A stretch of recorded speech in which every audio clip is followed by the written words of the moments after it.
हनुमान जी ने प्रभु से तुरंत कहा, बोले प्रभु मेरा साहस बिल्कुल न होता, आपको पहचानने के बाद मैं सुग्रीव को बुलाने वाला था, लेकिन आपने जब अपना परिचय दे दिया तो मुझे लगा कि आपका परिचय अगर मैंने न सुना होता जो आपके मुंह से निकला तो मैं आपसे कभी ये प्रस्ताव न कर।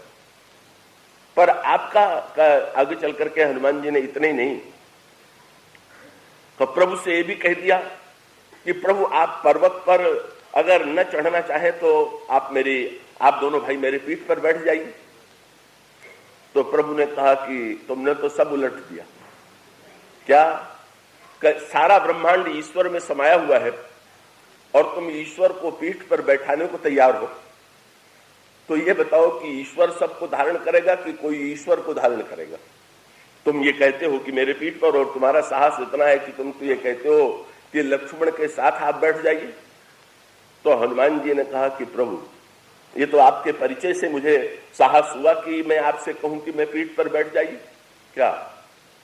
बोले जब आपने ये कहा कि कौशले से दशरथ के जाए, आप दशरथ के बेटे हैं, तो ये बताइए दशरथ जी ने आपको गोद में उठाया था कि नहीं उठाया था?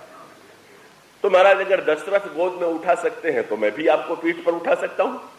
ये तो आपने साहस बंधा दिया कि ऐसी कोई बात नहीं है, ईश्वर को उठाना सरल है, ये आपके परिचय से ही मुझे ज्ञात हुआ। तो ऐसी परिस्थिति में महाराज मैं अगर आपको पीठ पर उठाने के लिए प्रस्तुत हूं तो ये तो आपका श्रीमुख से कहा गया वाक्य है, मेरा नहीं। का प्रभु ने इतना हनुमान जी से जरूर विनोद किया कि हनुमान तो पिताजी ने तो मुझे गोद में उठाया, तो तुम भी मुझे गोद में उठा करके ले चलो, ये तुम पीठ पर बैठने के लिए क्यों कह रहे हो? तो हनुमान जी ने कहा नहीं महाराज आपके पिताजी में और मुझ में थोड़ा अंतर है। क्या? बोले गोद में किसी को लेने पर और पीठ में लेने में अंतर क्या? किसी को गोद में लीजिए तो जिसको गोद में आप लिए हुए हैं उसको हाथ से आप संभाले रहिए, ये नियम है। पर जिसको पीठ पर बैठाया जाए तो पीठ पर बैठने वाले दूसरे को पकड़े रहता है, का उसको नहीं पकड़ता। तो दशरथ जी आपको पकड़े रह सकते थे, इसलिए समर्थ थे, इसलिए गोद में उठाया, पर मैं तो असमर्थ हूं, इसलिए आपसे यही कहूंगा कि आप ही मुझे पकड़े रहिए, मैं आपको पकड़े रहने में समर्थ नहीं। हनुमान जी ने बड़ी अनोखी पद्धति का आश्रय लिया। पर प्रभु ने जब ये पूछा कि सुग्रीव के पास जब तुम मुझसे चलने के लिए कह रहे हो तो क्या तुम्हारी दृष्टि में सुग्रीव इतने महान है कि मुझे जाना चाहिए उनके पास? तो उन्होंने कहा बिल्कुल नहीं, सुग्रीव महान है इसलिए मैं थोड़ी कह रहा हूं आपसे। तब हनुमान जी ने जो शब्द कहा वही शब्द वही चौथे घाट की ओर हनुमान जी का संकेत था। हनुमान जी का शब्द क्या था? बोले तेहिसन नाथ मैत्री कीजिए दीन जान। वो ज्ञानी नहीं है जिसके पास जाना है आप, वो भक्त भी नहीं, आपकी भक्ति की योग्यता भी उनमें नहीं, कर्म और पुरुषार्थ की क्षमता भी उनमें नहीं। तब वे क्या है, उनका परिचय क्या है? बोले महाराज वो तो चौथे घाट वाले दीन। और यदि दीन है तो हनुमान जी का विनोद ये था कि महाराज मैं आपसे चलने के लिए इसलिए कह रहा हूं कि अगर रोग साधारण हो और व्यक्ति चलने योग्य होता है तो वैद्य के पास चल करके जाता है, पर अगर रोगी पलंग से उठने योग्य न हो तो वैद्य स्वयं चल करके आता है। तो हनुमान जी सुग्रीव तो इतने असमर्थ हैं कि आपके पास पहुंचने योग्य ही नहीं है, इसलिए आप ही उनको दीन समझ करके, असमर्थ समझ करके उन्हें चले। वे आपको पाने में समर्थ नहीं है, पर आप तो अपनी करुणा के द्वारा उन्हें प्राप्त करने में समर्थ। तो दैन्य की विशेषता क्या है? सचमुच वही हुआ। तो सुग्रीव ने भगवान राम को पाया कि भगवान राम ने सुग्रीव को पाया? तो वर्णन नहीं आता है कि भगवान राम जाते हैं और सुग्रीव को हृदय से लगा करके मित्र बनाते हैं। कल यहाँ पर भी सांकेतिक भाषा ये है कि सुग्रीव तो पशु हैं और हनुमान जी का तात्पर्य कि महाराज पशु जो है वो तो दीन घाट का ही अधिकारी हो सकता है, वो तो कृपा का ही अधिकारी हो सकता है, कब वो साधना और पुरुषार्थ का अधिकारी नहीं। ये जो केवट है ये इसी दीनता के घाट पर, केवट का तात्पर्य ये था प्रभु मुझे आपसे भय इसलिए नहीं लग रहा है क्योंकि मैंने आपको पाने की कोई चेष्टा नहीं की, मुझमें कोई योग्यता भी नहीं थी कि मैं आपको पाने में समर्थ होता। लेकिन यदि आप अपनी ही कृपा से चल करके आए हैं, इसलिए एक अनोखी बात आती है ना, क्या केवट ने जो बात कही वो ज्ञानी नहीं कह सकता। ध्यान रखिए, ये नाम तो इसका दीन घाट है, पर ये दीन घाट इतना विचित्र घाट है, इतना अनोखा घाट है कि बड़े लोग तो दीन घाट पर नहीं जाना चाहते, पर दीन घाट में जितना आनंद है वो तो किसी घाट में नहीं। का दीन घाट में कई विचित्रता है। का एक तो कोई व्यक्ति जब ज्ञानी के रूप में भगवान के पास जाता है तो भगवान उसके ज्ञान की परीक्षा लेते हैं, ज्ञान और वैराग्य की परीक्षा लेते हैं। का भक्त जाता है तो भक्ति की परीक्षा लेते हैं, कर्मयोगी जाता है तो कर्म की परीक्षा लेते हैं। पर जब दीन से भगवान का मिलन हुआ तो भगवान उससे पूछते हैं का तुम ज्ञानी हो? नहीं। भक्त हो? नहीं। कर्मयोगी हो? नहीं। तो भगवान ने फिर पूछा तुम्हारी परीक्षा मैं किस में लूं? तो दीन यही कहता है कि महाराज परीक्षा तो पाठशाला का जो विद्यार्थी होता है उसकी ली जाती है, तो मैं तो किसी पाठशाला में नहीं हूं, न ज्ञान की, न भक्ति की, न तो कर्म की। तब फिर मैं क्या करूं तुमसे व्यवहार? तुम क्यों आए हुए हो? दीन ने उलट करके भगवान से कहा कि मैं परीक्षा देने थोड़ी आया हूं, मैंने आपके स्वभाव के विषय में सुना है कि आप बड़े उदार हैं, तो मैं तो आपके स्वभाव की परीक्षा लेने आया हुआ हूं कि आपके विषय में जो मैंने सुना था वो कहां तक ठीक। परीक्षा मैं नहीं दूंगा, परीक्षा तो आपको ही देनी है।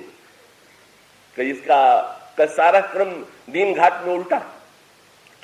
साधक चल करके जाता है, भगवान दीन के पास चल करके आते हैं। साधक की भगवान परीक्षा लेते हैं और दीन स्वयं भगवान की परीक्षा लेता है। और एक बात जो यहां पर केवट ने कहा वो दीन ही कह सकता है, कोई ज्ञानी नहीं कह सकता। ज्ञानी के मुंह से शब्द ही नहीं निकलेगा। क्या केवट ने भगवान राम से ये कहा ही तुम्हारा मर्म मैं जाना, मैं आपका मर्म अच्छी तरह से जानता हूं। ये कोई कह सकता है? ये जो भाषा केवट ने कह दिया कि ब्रह्मा से कोई पूछ दे कि भगवान का मर्म जानने वाला कौन है, तो ब्रह्मा जो सृष्टि के निर्माता हैं, कवे अपना ही नहीं अन्य लोगों का नाम लेकर के ये कहते हैं सारद श्रुति शेषा ऋषय अशेषा जाता को नहीं जाने। ब्रह्मा कहते हैं मर्म न जाने कोई। महाराज आपका मर्म तो कोई व्यक्ति जान ही नहीं सकता, आपका रहस्य कोई व्यक्ति जानने में समर्थ है ही नहीं। ये ब्रह्मा की भाषा है। और महर्षि वाल्मीकि जब भगवान राम उनसे वार्तालाप करते हैं तो महर्षि वाल्मीकि भी आपको यही कहते हुए दिखाई देंगे। महर्षि वाल्मीकि का वाक्य क्या है? जग पेखन तुम देखन हारे। ये संसार जो है दृश्य है और आप दृष्टा है। और विलक्षणता क्या है? जग पेखन तुम देखन हारे, विधि हरि शंभु न चावन हारे, तेऊ न जानहि मर्म तुम्हारा, तो और तुम ही को जानन हारा। जो आपके अत्यंत निकट हैं, जब वे भी आपका मर्म नहीं जानते तो कोई व्यक्ति आपका मर्म कैसे जानने में समर्थ हो सकता है? तो एक और ब्रह्मा और वाल्मीकि की वाणी पर विचार कीजिए और दूसरी ओर केवट के दावे पर विचार कीजिए। केवट दावा करता है कहे तुम्हारा मर्म में जान, मैं आपका मर्म जानता हूं। तो आप विचार करके देखें कि केवट का तात्पर्य क्या था। ईश्वर का मर्म जानना, ईश्वर का रहस्य जानना क्या संभव है? क्या सृष्टि में अगर सबसे अधिक कोई विवादास्पद है तो ईश्वर, जो सबसे बड़ा ध्रुव सत्य है वही सबसे अधिक विवादास्पद है। क्यों? कई ईश्वर के विषय में पहले तो यही विवाद यहीं से प्रारंभ हो जाता है कि है भी कि नहीं है। और एक बार अगर विवाद में कोई ये सिद्ध कर दे कि है, तो है होने के पश्चात फिर विवाद होता है कि वो कैसा है, निराकार है कि साकार है। तो पहले तो विवाद होता है कि ईश्वर की सत्ता पर विवाद होता है, फिर ईश्वर के स्वरूप पर विवाद होता है कि ईश्वर निराकार है कि साकार है। और अगर कोई ये सिद्ध कर दे कि ईश्वर निराकार है तो सर्वव्यापक है। पर यदि कोई सिद्ध करे कि नहीं ईश्वर तो निराकार नहीं, ईश्वर तो साकार है, तो क्या झगड़ा समाप्त हो जाता है? क्या विवाद समाप्त हो जाता है? नहीं। तब यह विवाद प्रारंभ होता है कि अगर साकार है तो किस रंग का है, गोरे रंग का है कि सांवले रंग का है कि लाल रंग का है, किस रंग का? ईश्वर का रंग क्या है, रूप क्या है, उसके हाथ कितने हैं, उसकी आकृति कैसी है। और उसके पश्चात विवाद होता है कि अगर वो ईश्वर इस रूप वाला है तो रहता कहाँ है, क्षीर सागर में रहता है, वैकुंठ में रहता है, साकेत लोक में रहता है, गोलोक में रहता है, वो ईश्वर कहाँ रहता है? और उसके पश्चात यदि ईश्वर अवतार ले तो फिर ये विवाद प्रारंभ हो जाता है क्या कि ईश्वर कोमल है कि कठोर है, क्या माना ईश्वर को? कुछ लोग ये कहते हैं कि ईश्वर अत्यंत उदार है, अत्यंत कोमल है। गोस्वामी जी कहते हैं, अस प्रभु दीन बंद हरि, कारण रहित दयालु तुलस दास, सठ ताहि भजु छाणी कपट जंजाल। भगवान बिना कारण की कृपा करने वाले। और दूसरी ओर रामचरितमानस में ये लिखा गया कि नहीं कि ईश्वर तो सृष्टि में हस्तक्षेप नहीं करता, कर्म प्रधान विश्व करे राखा, जो जस करे सो तस फल चाखा। कि ईश्वर कृपालु नहीं है, वो तो न्यायाधीश है, और वो तो न्यायाधीश के अनुकूल व्यक्ति के कर्मों का परिणाम उसने ऐसी सृष्टि बना दिया है कि व्यक्ति अपने कर्मों का परिणाम भोग रहा है। कि ईश्वर तो न्यायी। तो कोई कह रहा है ईश्वर न्यायी है, कोई कह रहा है ईश्वर दयालु है, कोई कहता है कि निराकार है, कोई कहता है साकार है, कोई कहता है क्षीर सागर में है, कोई कहता है वैकुंठ में है, कोई कहता है कि साकेत लोक में है। सब अलग अलग कह रहे हैं। और जब सभी लोग भगवान के विषय में अलग अलग बातें कह रहे हैं तो किसकी बात ठीक मानी जाए और किसकी बात गलत मानी जाए? तो इसलिए रामचरितमानस में ये कहा गया कि सच्चे अर्थों में केवल रामचरितमानस में नहीं, सर्वत्र ये कहा गया। वेद ही हमारे यहाँ सबसे बड़े परम प्रमाण माने जाते हैं, पर वेदों से भी जब पूछा गया कि ईश्वर कैसा है तो उन्होंने बार बार खंडन करते हुए कहा कि हम ये तो बता सकते हैं कि ईश्वर ऐसा ही नहीं है, लेकिन हम ये नहीं कह सकते कि ईश्वर ऐसा ही है। राम की लीला को देख करके निर्णय कीजिए कि भगवान राम का स्वभाव कैसा है। भगवान श्री राम सीता जी से ये कहना चाहते हैं संकेत के रूप में कि आपने जो मेरा नामकरण किया था उस नामकरण की सार्थकता जितनी आज है कि इससे पहले कभी नहीं हुई।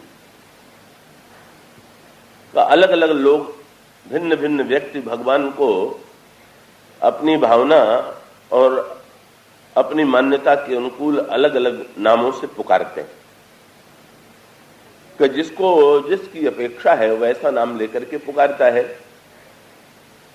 यदि कोई ईश्वर से रक्षा की याचना करता है तो उसे भगवान में वीरता दिखाई पड़ेगी। अगर कोई बुद्धि की स्थिरता चाहता है तो उसे भगवान राम में धीरता दिखाई देगी। का अगर कोई व्यक्ति कुछ दान लेना चाहता है तो उसे भगवान में उदारता दिखाई देगी। अगर कोई व्यक्ति भगवान से कोई न्याय चाहता है तो उसको उनमें न्यायपरायणता दिखाई देगी। तो स्वाभाविक रूप से ईश्वर के अनगिनत नाम हैं और वे सब अलग अलग भक्तों की भावना को प्रकट करने वाले। पर विदेह नंदिनी सीता ने भगवान राम को जो नाम दिया उस नाम से आप परिचित होंगे कि विदेह नंदिनी सीता का प्रिय नाम क्या है। जब जनक नंदिनी सीता श्री राम को पुकारती हैं तो वे किन शब्दों में उनका संबोधन करती हैं का वो शब्द जो है इस प्रसंग से बड़ा जुड़ा हुआ। और इसीलिए भगवान श्री राम ये कहते हैं कि आपके नाम की सार्थकता तो आज ही। तो श्री सीता जी का प्रिय नाम गोस्वामी जी ने जनक नंदिनी सीता की जब वंदना की तो वंदना के प्रसंग में श्री सीता जी के द्वारा जो उच्चारित किया जाने वाला नाम है उसका उन्होंने वर्णन किया। कबाल कांड के प्रारंभ में जब गोस्वामी जी श्री सीता जी की वंदना करते हैं तो वे कहते हैं, जनक सुता जग जननी जानकी। आप महाराज श्री जनक की पुत्री हैं, सारे सृष्टि की जननी हैं। पर उसके पश्चात अगले वाक्य में वे ये बताना चाहते हैं कि आप भगवान राम की प्रिया। पर भगवान राम का नाम वे देते हैं अतिशय प्रिय करुणा निधान। आप भगवान राम की अतिशय करुणा निधान जो राम हैं उनकी अतिशय प्रिया। ये जो श्री सीता जी के द्वारा जो शब्द प्रभु के लिए प्रयुक्त होता है वो करुणा निधान शब्द है। और ये करुणा निधान शब्द जो है का व्यापक रूप से कई संदर्भों में जुड़ा हुआ है।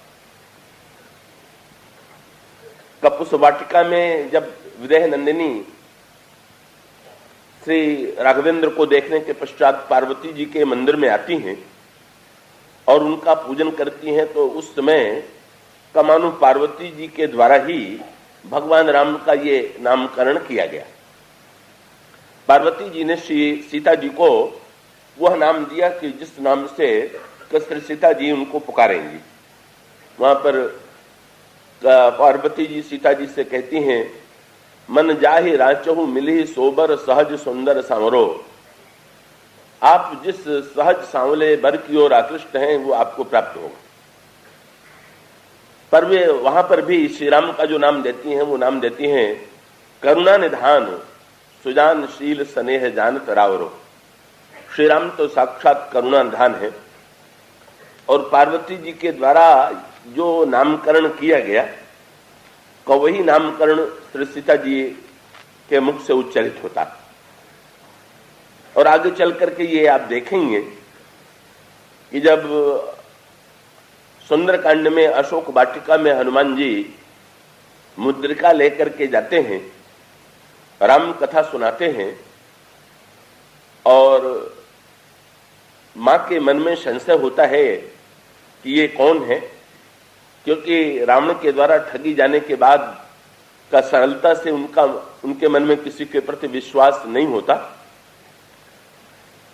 तब हनुमान जी मां के मन में विश्वास उत्पन्न करने के लिए इसी शब्द का प्रयोग करते हैं। जैसे एकांत में अंतरंग में विदेह नंदिनी सीता जिन शब्दों में श्री राम को पुकारती हैं का उस समय हनुमान जी ने उन शब्दों का प्रयोग करके मानो ये बताना चाहा कि मैं प्रभु के अत्यंत निकट हूं और इसीलिए उन्होंने का वो रहस्य भरा शब्द बता दिया है जो आपके द्वारा उनके लिए प्रयुक्त होता। वहां पर सीता जी जब पूछती हैं मुझे तो विश्वास हो रहा संशय हो रहा है, तो हनुमान जी तुरंत कहते हैं राम दूत में मां तो जानकी। मां जानकी में श्री राम का दूत। मां ने कहा कि ये तो कोई भी कह सकता है, छल करने वाला भी कह सकता है कि मैं उनका दूत हूं। तो उन्होंने कहा कि नहीं, आप विश्वास कीजिए, मैं शपथ लेता हूं। तो मां ये कह सकती हैं कि क्या झूठे व्यक्ति शपथ नहीं ले सकते हैं क्या? कभी कभी झूठ बोलने वाले तो बहुत विश्वास उत्पन्न करने के लिए शपथ ले लेते हैं। तो हनुमान जी ने तुरंत वो ही रहस्यमय शब्द मां के सामने तुरंत कह दिया। उन्होंने कहा मां मैं उनके पास से आया हूं। किनके पास से? कराम दूत में मात जानकी सत्य शपथ करुणा निधान। मैं करुणा निधान प्रभु की शपथ लेकर के ये कह रहा हूं। बस मां के अंतःकरण में विश्वास हो गया कि ये मेरे द्वारा जो प्रिय अंतरंग शब्द है का उसको जानने वाला कोई अत्यंत निकटस्थ हो। तो ये जो करुणा शब्द है, करुणा निधान शब्द, यहां पर भी गोस्वामी जी उसी की ओर इंगित करते हैं। केवट की वाणी सुनकर के जो हंस रहे हैं वे कौन हैं? तो गोस्वामी जी कहते हैं सुन केवट के बैन प्रेम लपेटे अटपटे वेह से करुणा आए। भगवान श्री राघवेंद्र करुणा में है, करुणा के निवास स्थान है, करुणा के निधान है।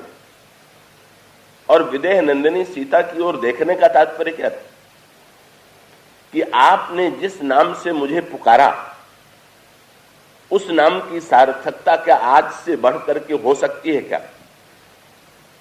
क्या तात्पर्य है? करुणा गुण किसे कहेंगे?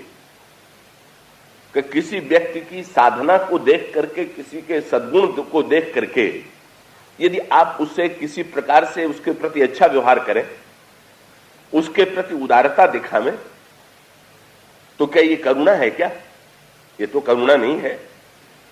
का साधना के बदले में अगर कोई दुकानदार के पास आप जाएं और पैसा दे करके आप कोई वस्तु खरीदें, तो क्या वस्तु देने वाला दुकानदार कोई कृपा कर रहा है आप पर? क्या ये तो कोई कृपा नहीं हुई। आपने उसको पैसा दिया, पैसे के बदले में उसने आपको वस्तु दी। आप ये तो नहीं कहते कि आपने बड़ी कृपा की। का कृपा शब्द की सार्थकता या करुणा शब्द की जो सार्थकता है, कृपा और करुणा जो है वो अत्यंत निकट के शब्द है। तो कृपा और करुणा की सार्थकता तो तभी है कि जब सामने वाले व्यक्ति में उसको प्राप्त करने की योग्यता न हो और फिर भी आप उसे वो वस्तु अपनी ओर से दें, बिना दाम लिए कोई व्यक्ति कोई वस्तु किसी को दे दे, तो ये कहेंगे कि आपकी बड़ी कृपा। तो इसका अभिप्राय ये है कि भगवान श्री राम के सब रूप हैं क्या? का ईश्वर के यहां देन लेन भी चलता है। कर्म का सिद्धांत क्या है? वो देन लेन का सिद्धांत है। कर्म प्रधान विश्व करी राखा, का जो जिस करे सो तस फल चाखा। ईश्वर का एक रूप ये भी है कि जहां पर वो व्यक्ति को कर्म का परिणाम देता है। तो जब ईश्वर व्यक्ति को कर्म का परिणाम देता है तो हम उसको न्यायाधीश तो कह सकते हैं, ईश्वर तो कह सकते हैं, पर कृपा निधान या करुणा निधान कहने की तो कोई सार्थकता नहीं। इसमें क्या करुणा? व्यक्ति ने जैसा किया उसको ऐसा उसका परिणाम प्राप्त हुआ। तो ऐसी परिस्थिति में कर्म के संदर्भ में भी ईश्वर के करुणा निधान की कोई सार्थकता नहीं। और यदि कोई ज्ञानी है और ज्ञानी के प्रति भगवान श्री राम प्रेम का प्रदर्शन करें तो वहां पर भी कोई करुणा नहीं, क्योंकि ज्ञानी की जो साधना है, ज्ञानी की जो तपस्या है, उसका वर्णन ज्ञानी कितना अधिक श्रम करता है, कितनी तपस्या करता है, इसका वर्णन ज्ञान दीपक में किया गया है। वहां पर गोस्वामी जी कहते हैं क्रम से किस प्रकार से सद्गुणों को कहत कठिन, समुझत कठिन, साधत कठिन विवेक, होई गुणाक्षर न्याय जो पुनि प्रत्युह अनेक। तो ऐसी स्थिति में ज्ञान के संदर्भ में भी ईश्वर जो है कब वो करुणा का दावा नहीं कर सकता। वहां पर भी ज्ञानी की दृष्टि में भी ज्ञानी ईश्वर को आत्मा कहता है और ईश्वर ज्ञानी को आत्मा कहता है। ज्ञानी कहता है ईश्वर मेरी ही आत्मा है, और भगवान कहते हैं ज्ञानी तो आत्मैव मे मतम, ज्ञानी तो मेरी आत्मा है। तो आत्मा की अभिन्नता में भी करुणा शब्द की कोई सार्थकता नहीं। अर्जुन ने भगवान से क्या कहा? बोले महाराज आपका देख लिया रूप मैंने, तो पसंद हो तो मैं इसी रूप में बैठा रहूं? बोले बिल्कुल नहीं। तब बोले तेनैव रूपेण, बोले महाराज पहले जैसे थे वैसे जरा बन जाइए। का ये आपका रूप तो मेरे अंतःकरण में भय की सृष्टि कर रहा है। का आप पुनः क्या इस रूप में आपको देख करके क्या मैं आपसे ये प्रार्थना कर सकता हूं कि मेरा रथ हाँकिए? तब तो मैं आपके चरणों में दंडवत ही कर सकता हूं। तो मैं तो ये चाहता हूं कि आप तो उसे स्वीकार कर लीजिए। इसलिए फिर भगवान भक्त की भावना को पूर्ण करने के लिए भक्त जिस रूप में भगवान को देखना चाहता है, भगवान उसी रूप में उस भक्त के सामने प्रकट हो जाते हैं। और जिस भक्त ने भगवान को जिस रूप में देखा उसको उसी के रूप के प्रति आकर्षण है और वो उसी रूप का वर्णन करता है। लेकिन जितने महात्मा हैं, जितने संत हैं, जितने आचार्य हैं, जितने मत हैं, जितने पंथ हैं, उन्होंने ईश्वर को जिस रूप में देखा उस रूप में उसका वर्णन कर रहे हैं। पर कौन दावा कर सकता है कि ईश्वर का केवल यही रूप है, यही स्वभाव है, यही रहस्य है? का प्रत्येक व्यक्ति ये कह सकता है, प्रत्येक व्यक्ति ये कहेगा कि भाई मैंने इस रूप को जाना। जब गोस्वामी जी से कोई पूछता था कि कौन सा मार्ग ठीक है, तो गोस्वामी जी ये नहीं कहते थे कि सारे मार्ग गलत। कुछ लोग कहते हैं सब गलत, मैं जो कह रहा हूं वो ठीक। गोस्वामी जी ने कहा भाई सब ठीक, जितने मार्ग हैं सब ठीक। तो फिर आप, उन्होंने कहा भाई अपने लिए मैंने एक मार्ग चुन लिया है। गुरु कहो राम भजन नीको मोहि लगत राज डगरोसो। का मुझे गुरु ने कहा कि राम नाम का आश्रय ले लो और मुझे भगवान राम के नाम के आश्रय के द्वारा कल्याण की अनुभूति हो रही है। तो ऐसी परिस्थिति में का गोस्वामी जी ये कहते हैं सब ठीक होते हुए भी मेरे लिए क्या ठीक है? तो मेरे लिए जो ठीक है बस उसी को पकड़ लेना चाहिए। तो ऐसी स्थिति में ईश्वर जो है का वो सच्चे अर्थों में ये विचार करके यदि देखें तो उनका मर्म जानना पूरी तरह से किसी के लिए संभव नहीं। लेकिन केवट तो ये दावा कर रहा है कि मैं आपका मर्म जानता हूं। लगता है कि तो छोटे मुंह बड़ी बात है, पर इसमें उलट करके यदि देखें तो भाई सर्वसमर्थ भगवान को समर्थ पहले जानेगा, केवट असमर्थ। तो जो समर्थ लोग थे उन्होंने कहा आपको मैं नहीं जान पाया, और जो असमर्थ केवट था का उसने कहा कि मैंने जान लिया। क्यों का उसका ये इसमें संकेत के रूप में यूं कहें कि भाई ये केवट की बात अपने स्थान पर बिल्कुल ठीक है। कैसे कि अगर 1 मील की दौड़ हो तो 1 मील की दौड़ में तो जिसमें दौड़ने की अधिक शक्ति होगी वो पहले पहुंच जाएगा लक्ष्य पर और दौड़ जीत लेगा। लेकिन ये जो असीम आकाश है, इस असीम आकाश में अगर दौड़ का आयोजन किया जाए और दौड़ का आयोजन करते हुए बुलाया जाए किसको, तो आकाश में सबसे अधिक उड़ने वाला कौन माना जाता है? गरुड़। और सबसे कम उड़ने वाला है, कम शक्ति वाला मच्छर। का एक व्यक्ति ने गरुड़ और मच्छर दोनों को बुलाया और कह दिया कि भाई आकाश में दौड़ो, और आकाश का छोर जो है उसको छू करके जो पहले आवेगा तो उसी को हम महान मानेंगे। दोनों उड़े। मच्छर बेचारा घंटे 2 घंटे में थक गया, का लौट के चला आया। जिसने दौड़ का आयोजन किया था उसने पूछ दिया तुम आकाश का छोर छू करके चले आए?